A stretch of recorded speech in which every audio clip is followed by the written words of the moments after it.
part 2 of the dryer deboxing. Here we go, kids. Everybody off. It's time to get the dryer out of the box. Woo!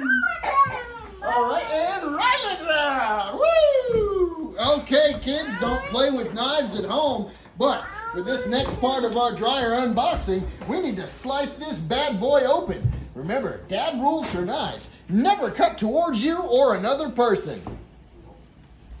Oh, another person? Yep, always point a knife in a safe direction. Also, a dull knife will hurt you more than a sharp knife will, because you are going to try to cut harder with a dull knife than you would if it was sharp. We're going to make our nice little slit in the box. And then, as we're opening the box, we're going to see that this is indeed a Whirlpool dryer.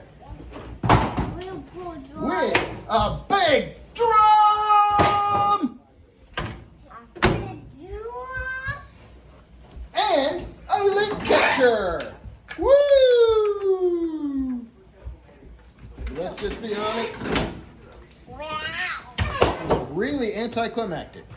Hey, can you bit me? This was a little bit not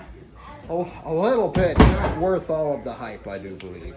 Hey. But hey, we now have the dryer. It is out of the box, and I can put it where it belongs. Thank you, YouTube, and we will see you next time.